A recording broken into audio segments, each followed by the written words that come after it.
صرف ان کو دیکھیں، ان کی سیلفیاں بنائیں، ان کی تعریف کریں، ان کے ڈیزائنوں کی تعریفیں کریں، تو اس سے تو مقصد حاصل نہیں ہوگا۔ وہ حسن جمال اور چیز ہے، معلومات اور ہیں، لیکن ان چیزوں کا اصل مقصد ان کو جزو بدن بنانا ہے، ان کو کھانا ہے، ایک پروسیس سے گزارنا ہے، تو پھر اس سیب کی پیدائش کا آپ کو فائدہ ہے۔ لیکن اگر آپ یہ نہیں کرتے تو اس سیب کا سٹاک بھی آپ کے پاس ہو تو آپ کو کوئی فائدہ تو نہیں ہے سوائے معلومات کے۔ تو قرآن کریم سینے میں بھی جمع ہے، پڑھتے بھی ہیں اور اس کو سمجھتے نہیں، اور اگر سمجھے تو اس پر عمل نہیں کرتے جو وہ کہہ رہے ہیں، تو مقصد کیا ہوا؟ اس لیے میں عرض کرتا ہوں قرآن کریم کا یہ جو پہلو ہے کہ ہم نے اس کو اس حیثیت سے ماننا ہے کہ جو یہ کہہ دے ہم نے اس پر عمل کرنا ہے، اس مقصد کے لیے قرآن کریم اترا ہے۔ اب آئیے قرآن کریم کی آیت کا ترجمہ۔ پارہ نمبر 15 میں سورہ بنی اسرائیل کے پہلے رکوع میں رب العالمین فرما رہے ہیں ان ھذا القرآن یہدی للتی ہی اقوم، یقیناً یہ قرآن وہ عظیم کتاب ہے جو تمہیں بالکل سیدھا راستہ دکھاتا ہے۔ کسی بھی مشکل میں تم نے کیسے وہاں سے سروائیو کرنا ہے یہ قرآن بتائے گا۔ تجارت میں مسائل اور مشاکل ہیں، قرآن تمہیں حل بتائے گا۔ اللہ سے تعلق بگڑ گیا، قرآن درست رہنمائی کر دے گا۔ عزت برباد ہو گئی، بحال کیسے کرنی ہے قرآن بتائے گا۔ ایمان خراب ہو رہا ہے قرآن بتائے گا۔ ماں باپ کا ادب احترام کیا ہے قرآن بتائے گا۔ اڑوس پڑوس کے حقوق، خدا خوفی، تقوی، ذمہ داریوں کا احساس، فرمایا یہ قرآن تمہیں اس لائن پر لا کر کھڑا کر دے گا۔ اس کتاب کے بغیر دنیا میں کوئی کتاب نہ تھی اور نہ ہے جو تمہیں انسان بنا سکے اور ذمہ دار بنا سکے۔ تو اس مشینری کو درست رکھنے اور درست کرنے والی کتاب کون سی ہے؟ زور سے بولیے، قرآن۔ زور سے بولیے، قرآن۔ اور اللہ نے صرف یہ فرمایا نہیں، عملی طور پر اس کی مشق کرا کر دنیا کو رزلٹ دی ہے۔ میری بات پہ ذرا غور کرنا۔ اللہ تعالیٰ نے جب یہ بات فرمائی کہ یہ قرآن درست راستے کی رہنمائی کرنے والی کتاب ہے، یہ بات بتانے کے بعد اس کو اپلائی کیا گمراہوں پر، کافروں پر، مشرکوں پر، قاتلوں پر، ظالموں پر، مفاد پرستوں پر، بے حیاؤں پر اور بد عقیدہ لوگوں پر، دنیا کے محبت میں پھنسے ہوئے طبقے پر، انانیت اور نفسانیت کے بتوں کی پوجا کرنے والے لوگوں پر، انسانیت کے دشمنوں پر اس قرآن کو عملاً اپلائی کیا، اور اپلائی کرنے کے بعد 23 سال کے عرصے میں دنیا کے سامنے اس کتاب کا رزلٹ رکھا کہ اس قوم کا پہلا نقشہ چیک کرو اور اب ان لوگوں کو چیک کرو، اگر ان میں پازیٹیو تبدیلی آ گئی ہے تو یہ سمجھ جاؤ کہ یہ قرآن انسان نے نہیں اتارا، یہ کس نے اتارا ہے؟ اللہ نے۔ اچھا بولو، اللہ نے۔ اس کے لیے زندہ مثال اس جماعت کی اللہ نے پیش کی ہے جن کو صحابہ اکرام کہا جاتا ہے۔ جن کو بات سمجھ آ رہی ہے وہ آپ کھڑا کریں۔ آسان الفاظ ہیں، کوئی مشکل نہیں۔ قرآن کریم کس کا کلام ہے؟ اللہ کا۔ اچھا بولو، اللہ کا۔ اور یہ سچی باتیں ہیں، یہ جھوٹی ہیں؟ سچی۔ اور یہ کس کی باتیں؟ اللہ کی۔ تو اب سنیں، پارہ 15 سے میں نے ایک دعویٰ پیش کیا کہ یہ واحد کتاب قرآن ہے جو بالکل سیدھے راستے پہ لا کے کھڑا کرتی ہے، جو راستہ آپ کو جنت میں لے کے جائے گا، عزت کی طرف لے کے جائے گا، عروج کی طرف، کامیابی کی طرف، دنیا میں غلبہ اور فتح یہ راستہ دکھائے گا، دلائے گا۔ اللہ کہتا ہے یہ کتاب تمہیں اس مرکز تک پہنچا دے گی۔ وَيُبَشِّرُ الْمُؤْمِنِينَ الَّذِينَ يَعْمَلُونَ الصَّالِحَاتِ أَنَّ لَهُمْ أَجْرًا كَبِيرًا، اور پھر جو اس کتاب پر یقین کرنے والے اور ماننے والے لوگ ہیں، یہ قرآن صرف راستہ ہی نہیں دکھاتا، یہ ان کو بشارت سنا دیتا ہے کہ تمہیں بہت بڑی مزدوری اور اجر ملنے والا ہے۔ اب یہ تمہاری محنت رائگان نہیں جائے گی، تمہیں جب دنیا میں نظر آ جائے گا، اور آخرت میں بھی یہ کچھ ہوگا۔ تو میں عرض کرتا ہوں یہ دعویٰ ہے قرآن کریم کا۔ اب پارہ نمبر 28 میں اللہ تعالیٰ نے سورہ جمعہ نازل فرمائی۔ سورہ جمعہ کی آیت نمبر 2 اور 3 کو اگر آپ غور سے سنیں اور اس کے ترجمے پہ غور کریں، انشاءاللہ یہ بات کھل جائے گی اللہ تعالیٰ نے اس آیت مبارکہ میں کیا فرمایا؟ هو الذی بعث فی الامیین رسولا، اللہ تعالیٰ وہ عزیز اور علیم اور حکیم ذات ہے جس نے انگوٹھا چھاپوں میں ایک رسول بھیجا جو لکھنا نہیں جانتے تھے۔ الامیین انگوٹھا چھاپ تھے، کیا تھے؟ یہ ترجمہ کا سمجھ میں آنا دینا، اچھا بولو تجھے کچھ نہیں ہے، کسی نے دستخط کرانا نہیں، پتر میں انگوٹھا لانا، یہ انگوٹھا چھاپ۔ اللہ کہتے ہیں جو انگوٹھا چھاپ تھے نا، ان میں اللہ نے ایک عظیم رسول بھیجا۔ رسول کسے کہتے ہیں؟ پیغام الہی اچھی طرح پہنچانے والا۔ یہ پیغام تھا، اس رسول کے ذریعے انگوٹھا چھاپوں تک پہنچایا گیا۔ جو لکھنا پڑھنا نہیں جانتے تھے، جن کو پتہ ہی نہیں تھا تعلیم کیا ہے، تربیت کیا ہے، خانقاہ کیا ہے، مسجد کیا ہے، استاذ کیا ہوتا ہے، مربی کیا ہوتا ہے، ان کو کچھ نہیں پتا۔ ان کی لائن ہی یہ نہیں ہے۔ ان کو لڑنا آتا ہے، ان کو جھگڑنا آتا ہے۔ 150 سال تک جزیرے عرب میں لڑائیاں۔ مدینہ منورہ میں جب یہی نبی پہنچے، اس وقت جو بڑے قبائل تھے مشرکین کے، اوس اور خزرج، 150 سال تک ان کی لڑائی آپس میں رہی۔ ہزاروں لوگ قتل کیے ایک دوسرے کے۔ اور لڑائی شروع کہاں سے ہوئی کہ ایک قبیلے کے ایک شخص نے دوسرے قبیلے کے گھوڑے کی دم کاٹ دی تھی۔ پوچھو کبھی سے انہوں نے آخیا پھر چلو آج جوڑو میدان سے، یہ پوچھو جوڑنی۔ 150 سال تک گھوڑے کی دم کی دشمنی رہی آپس میں کہ اس نے ہمارے گھوڑے کی دم کاٹی، انہوں نے بندہ مار دیا۔ ان کو موقع ملا، انہوں نے 2 مارے۔ پھر 6 مہینے بعد انہوں نے موقع ٹال کے 4 مارے۔ 150 سال تک ان کے ہزاروں سر قلم ہو گئے۔ ایک شہر میں رہتے ہوئے ان کو کوئی جوڑ نہیں سکا۔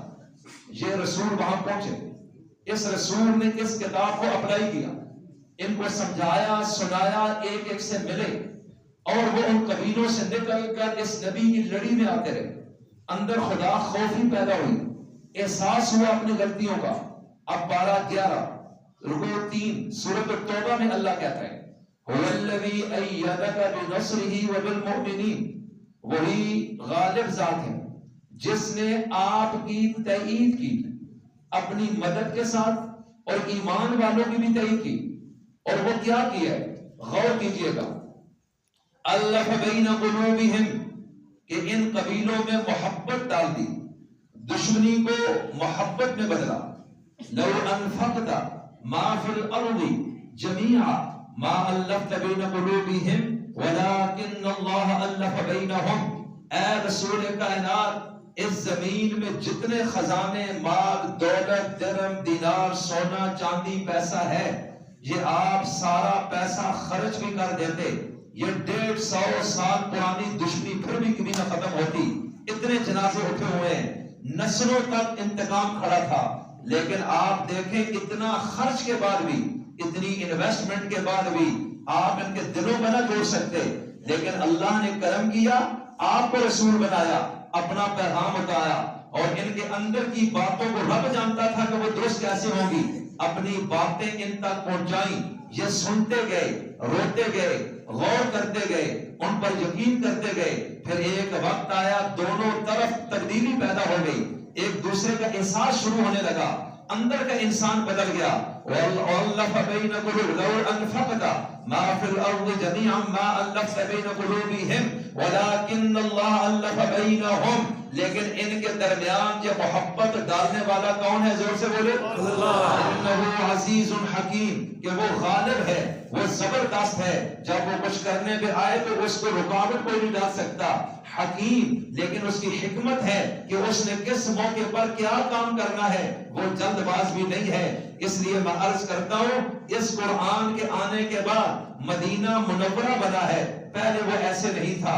مکہ مکرمہ میں بھی آپ نے جب قدم رکھا، اس وقت اس قوم کی حالت سورہ جمعہ آیت 2 میں فرمایا ان کانوا من قبل لفی ضلال مبین، کہ آپ کی بعثت سے پہلے یہ کھلے گمراہ تھے، عقیدہ گڑبڑ، ان کی نیت خراب، ان کا عمل خراب، ان کا اخلاق خراب، ان میں آداب کوئی نہیں، ان میں انسانیت کوئی نہیں، ان میں حیا کوئی نہیں، چوریاں ڈکیتیاں کرتے ہیں، زنا کرتے ہیں، بچیوں کو زندہ مار دیتے ہیں، دفن کر دیتے ہیں، انسانوں کا قتل کرتے ہیں، کپڑے اتار کے بیت اللہ کا ننگے طواف کرتے ہیں، شرابیں پیتے ہیں، انسانوں کا قتل عام کرتے ہیں، جانتے مانتے کچھ نہیں، انگوٹھا چھاپ لوگ ہیں، ان کو کون سی علم کی بات کوئی سمجھائے تو یہ سمجھیں یہ تو اس نوعیت کے لوگ تھے، اور یہ دنیا میں سب سے گرے ہوئے لوگ تھے، اور اس رسول کو اس قوم میں بھیجا جس قوم کا کوئی عزت مرتبہ دنیا میں نہیں تھا۔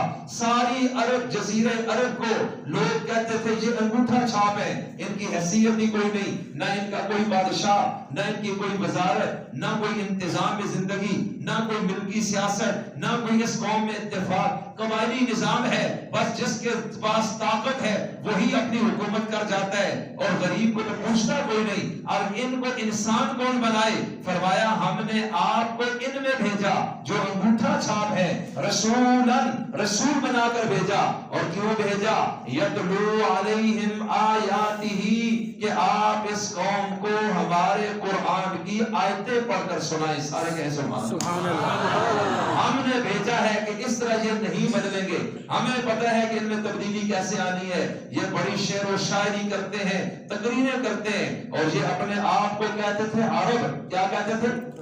عرب کہتے ہیں فصیح اللسان، بول سکنے پر قدرت رکھنے والا، اور یہ کہتے تھے ہم عرب ہیں، یعنی بولنا ہم جانتے ہیں، اور باقی دنیا کو کہتے تھے عجم، یہ انہوں نے ہمارا نام رکھا ہے۔ عجم کہتے ہیں گنگا جانور، بے زبان جانور۔ عرب اس گمنڈ میں تھے کہ ہم عرب ہیں، بولنا ہم جانتے ہیں، ہمارے جیسا کوئی بول نہیں سکتا، ہمارے جیسا کسی کا کلام نہیں ہوتا، ہم قادر الکلام لوگ ہیں۔ باقی دنیا عجم یعنی گنگے اور بے زبان لوگ ہیں۔ انہوں نے ان کو گنگا بولا، انہوں نے ان کو انگوٹھا چھاپ بولا کہ تم بھی اتنے اونچے نہیں ہو، تم انگوٹھے چھاپ لوگ ہو۔ تو اس طرح یہ نظام چلتا رہا، اور اللہ نے ان انگوٹھا چھاپوں میں قرآن دے کر محمد مصطفیٰ کو بھیجا۔ سبحان اللہ۔ اللہ کہتے ہیں ہم نے اس رسول کو 4 کام کہے کہ آپ نے 4 کام کرنے ہیں اس قوم میں جا کے۔ کتنے کام؟ 4۔ پہلا کام یتلو علیہم آیاتہ، آپ نے ہماری آیتیں، ہماری باتیں ان کو پڑھ کے سنانی۔ آپ نے قرآن پڑھنا ہے پہ یہ سنیں گے کہ میرا پیغام کیا ہے۔ وَيُزَكِّيهِمْ، ان کے دل، دماغ، نیت، ارادے پر جو زنگ چڑھ چکا ہے حب دنیا کا، آپ نے قرآن پڑھنا ہے اور وہ زنگ اترنا ہے، ان کے دلوں کو پاک کرنا ہے دنیا کی محبت سے۔ وَيُعَلِّمُهُمُ الْكِتَابَ، کتاب صرف سنانی نہیں سمجھانی بھی ہے، ساتھ تشریح کرنی ہے، مثالیں دے دے گا۔ یہ جاہل جٹ قوم ہے، یہ زیادہ تحقیقی باتیں نہیں سمجھتے، سائنسی دنیا کے لوگ نہیں ہیں، لہذا آپ نے آسان مثالیں دے دے کر تشریح کرنی ہے، ان کی ذہنی سطح کے مطابق گفتگو کریں۔ آپ آج چیک کریں اس کائنات میں رب کے بعد سب سے زیادہ فصاحت و بلاغت میرے نبی کو حاصل ہے، لیکن آپ اپنی علمی سطح پر اگر گفتگو کرتے، الفاظ کا چناؤ کرتے، یقین جانے عرب کا ذہین سے ذہین شخص بھی آپ کے کلام کو 100% نہ سمجھ سکتا، لیکن آپ کے اتنے سادہ الفاظ چنے ہوتے کہ ایک دیہاتی بھی سمجھ جاتا۔ اور جو علماء آج عوام میں اس سطح پر گفتگو کرتے ہیں کہ عوام ان کی باتوں کو سمجھے، اس قوم اور علماء سے اس قوم کو فائدہ ہوگا۔ اور اگر وہ عالم بہت بڑا محقق ہے لیکن گفتگو عوام میں اپنے سٹائل کے لحاظ سے بڑے اونچے الفاظ بولتا ہے، لوگوں کو اس سے فائدہ کوئی نہیں ہوگا۔ پیغمبر ان قوموں میں آئے، قوموں کے مزاج اور ذہنی سطح کے مطابق انہوں نے گفتگو کی ہے۔ آپ چیک کر لیجئے کتنے جید علماء ہمارے ملک میں ایسے ہوں گے کہ جن کے علم کا کنارہ نہیں لیکن عوام کو براہ راست ان سے فائدہ نہیں، اور کتنے ایسے مبلغ ہیں جو بیچارے تقریر کرتے ہیں تو ہزاروں لوگوں کی زندگیاں بدل جاتی ہیں، حالانکہ علمی طور پہ یہ اتنے تکڑے کوئی نہیں ہوتے۔ اس لیے یہ ایک حکمت کہلاتی ہے جو اللہ کسی کسی کو دیتا ہے۔ وَيُعَلِّمُهُمُ الْكِتَابَ، اللہ کہتا ہے قرآن پڑھ کے سنانا بھی ہے، قرآن کے ذریعے ان کے دلوں کو پاک بھی کرنا ہے۔ وَيُعَلِّمُهُمُ الْكِتَابَ، اور اس قرآن کی آیتوں میں جن چیزوں کی وضاحت اور مثالوں اور تشریح کی ضرورت ہے وہ آپ نے بیان کرنی ہے۔ پھر کیا ہے؟ غور کیجئے، وَيُعَلِّمُهُمُ الْكِتَابَ وَالْحِکْمَةَ، اور حکمت اور دانائی سکھانی ہے۔ کیا مطلب؟ کہ جب یہ سیکھیں گے انہوں نے آگے دنیا کو بھی تو بتانا اور سمجھانا ہے، لیکن کون سی بات کس موقع پر کیسے کرنی ہے یہ حکمت ہوتی ہے۔ اگر آپ نے بات سچی کی ہے لیکن طریقہ ٹھیک نہیں، نقصان ہو جائے گا۔ بات صحیح کی ہے، طریقہ بھی ٹھیک ہے، لیکن بے موقع کی ہے، پھر بھی نقصان ہو جائے گا۔ بات موقع پر کی ہے، طریقہ بھی ٹھیک ہے، لیکن بات صحیح نہیں ہے، پھر بھی نقصان ہو جائے گا۔ اس لیے یہ 3 چیزوں کو سمجھنا کہ جو بات میں کر رہا ہوں واقعی اس کی ضرورت ہے، نمبر 1، اور موقع بھی کیا صحیح ہے، مجھے اسی موقع پر کرنی چاہیے یا مناسب موقع تلاش کر اس کو نصیحت کرنی چاہیے، اور تیسرے نمبر پہ طریقہ کار کہ مجھے لٹھ مار کر بات سمجھانی ہے یا مجھے پیار اور محبت سے اس کے اندر ڈالنی ہے۔ یہ 3 چیزیں حکمت کہلاتی ہیں۔ اس لیے فرمایا پیغمبر، آج بھی دنیا کیا کہتی ہے کہ ایک پاؤ علم ہے اور اس کو آپ نے استعمال کرنا ہے، تو 1 من حکمت آپ کو چاہیے۔ اگر علم بہت ہے حکمت نہیں تو یہ فتنہ بن جائے گا۔ علم اس شخص سے زمانے کو فائدہ نہیں، نقصان پہنچ جائے گا۔ اس لیے میں عرض کرتا ہوں، فرمایا نبی آپ نے ان کو علم بھی سکھانا ہے، ان کو حکمت بھی سکھانی ہے، ان کو قرآن بھی سنانا ہے، سکھانا ہے، پڑھانا ہے۔ بس ہم نے آپ کو اس لیے بھیجا ہے۔ تو پھر جب میرے نبی آئے تو اس وقت تو ڈیوٹی لگی کہ یہ کام اس قوم پہ کریں جو انگوٹھا چھاپ ہے، لیکن اس سے پہلے ان کا منظر کیا ہے؟ وَإِن كَانُوا مِن قَبْلُ لَفِي ضَلَالٍ مُبِينٍ، اللہ کہتا ہے کھلی گمراہی ہے، اس سے پہلے قابل تعریف لوگ نہیں ہیں۔ اب اس طرح کے ناقابل تعریف لوگوں میں کائنات کے عظیم رسول کو بھیجا اور دنیا کو کہا اب چیک کرنا، اگر چند سال میں اس قوم کا ذہن بدل گیا، عقیدہ بدل گیا، اخلاق بدل گئے، آداب بدل گئے، طرز زندگی بدل گیا، طرز معاشرت بدل گیا، نیت بدل گئی، ان کی سوچ بچار چینج ہو گئی، مفاد پرستی کی جگہ خیر خواہی آ گئی، شرک کی جگہ توحید آ گئی، کفر کی جگہ اسلام آ گیا، ارے جھوٹ کی جگہ سچ داخل ہو گیا، اور یہ طاقتور کے آگے جھکتے ہیں۔ اگر یہ کل مظلوم کے ساتھی بن گئے اور طاقتور کے مقابلے میں کھڑے ہو گئے، یہ انصاف کے ترازو میں کھڑے ہو گئے اور یہ بے انصافی کے خلاف کھڑے ہو گئے اور یہ اللہ اور مخلوق کے حق میں سب سے اچھے ہو گئے، تو پھر سمجھ جانا کہ یہ رسول بھی سچا ہے، یہ قرآن بھی اللہ کا سچا کلام ہے۔ تو میرے نبی اس مقصد کے لیے آئے تھے کہ میں نے یہ کہا ہے یہ قرآن درست رہنمائی کرے گا اور صحیح منزل پہ لا کے کھڑا کرے گا۔ آپ ان گم کردہ قوم جن کی منزل ان کے پاس نہیں ہے، ان کو آپ ایک ایک کو سمجھا کر اس لائن پہ کھڑا کریں اور ان کو کہو مجھے سنو، مجھے فالو کرو، میری تابعداری کرو، جو میں بولتا ہوں اس پہ غور کرو، جو میں کرتا ہوں اس کو لو، اور مجھے اس نے بنا کر تراش کے خراش کے بھیجا ہے۔ میری زبان سے جھوٹ کبھی نہیں نکلا، آنکھ نے غلط نہیں دیکھا، پاؤں غلط طرف نہیں چلا، کبھی زیادتی نہیں کی، کبھی کسی کے مال پہ ڈاکہ نہیں ڈالا، کسی کی عزت کے لیے میں مسئلہ نہیں بنا۔ 40 سال تم نے دیکھا ہے کہ میرا وجود کامل ہے اور مجھے اس نے چن کر تمہارے اوپر امام اور رہبر بنا دیا ہے، لہٰذا جو میں کہوں گا اس کا عمل بھی پریکٹیکل میرے اندر ہوگا۔ لہٰذا قرآن سنتے جاؤ، محمد عربی کو دیکھتے چلے جاؤ، چند سال گزریں گے اللہ تمہیں دنیا کی تمام قوموں کا سردار بنا دے گا۔ اور صرف عرب کا نہیں، عرب تو جڑ گئے، دنیا میں دوسری قوم ہے عجم۔ کون ہے؟ اچھا بولو۔ آج ہم کہتے ہیں یہ عربی ہے، یہ عجمی ہے، یہ یورپی ہے، یہ فلانا ہے، اور یہ تقسیمیں ہماری آپس میں پہچان کے لیے۔ اولاد ساری آدم اور حوا کی ہے، پیچھے سے جا کے کرپشن ایک ہی ہے۔ اللہ کے اس کی کوئی ویلیو نہیں۔ اللہ نہ ملک ہے، نہ خان ہے، نہ شیخ ہے، وہ اللہ ہے۔ وہ غریب کا بھی رب ہے، امیر کا بھی رب ہے۔ کسی کا رنگ کالا، گورا، سفید، جو اس نے بنایا اس سے کوئی فرق نہیں پڑتا۔ کوئی چھوٹے قد کا ہے، کوئی لمبا، کوئی موٹا، اس سے بھی کوئی فرق نہیں پڑتا۔ اللہ کہتا ہے میرا بندہ ہے، میں تیرا رب ہوں۔ رسول کو پیغام تیرے لیے بھی دے کے بھیجا ہے، صرف بادشاہوں کے لیے نہیں ہے، وہ تیرے لیے بھی ہے۔ قیامت میں نے تیرے لیے قائم کرنی ہے۔ قیامت دراصل مظلوم کے حق میں ہوگی، ظالم کے خلاف۔ جابر وہاں پھنسا ہوا ہوگا۔ اگر میں مظلوم کا ہمدرد نہ ہوتا تو میں قیامت قائم نہ کرتا۔ میں نے مظلوم کے لیے قیامت لگانی ہے، میں نے بیمار اور کمزور اور بیوہ کے لیے قیامت قائم کرنی ہے، میں نے یتیموں اور مفلوک اور حال لوگوں کے لیے قیامت قائم کرنی ہے۔ تو میں تو کمزوروں کا رب ہوں، مجھے تو ان کے ساتھ زیادہ محبت ہے۔ اس لیے تم اپنے آپ کو بیزار و مددگار مت سمجھو، اور یہ رسول جو میں نے بھیجا ہے یہ بھی تم دیکھو کہ بادشاہوں کی طرف نہیں جھکے گا، یہ غریبوں کی طرف بھاگے گا، یہ فقر و فاقے میں رہے گا، یہ زمین پر سوئے گا، یہ چٹائیوں پر ٹائم گزارے گا، یہ سفر میں زندگی گزارے گا، یہ پیڑ پہ دو پتھر باندھے گا، اس لیے کہ میں جن کو پسند کرتا ہوں یہ اپنے مرتبے کے باوجود ان کے اندر زیادہ رہے گا۔ اس لیے میں عرض کرتا ہوں عزیزو، اللہ تعالیٰ نے بنا کر، کاٹ کر، تراش کے، خراش کے اس رسول کو اپنی نگرانی میں تیار کر کے پوری انسانیت کا استاد بنا کر بھیجا ہے۔ آہستہ آپ کو آواز ضائع ہو سے 1,00,000 روپے کی تقریر تے بولتے بھی نہیں گئے، دیکھو بھائی سمجھ آ رہی ہے بات؟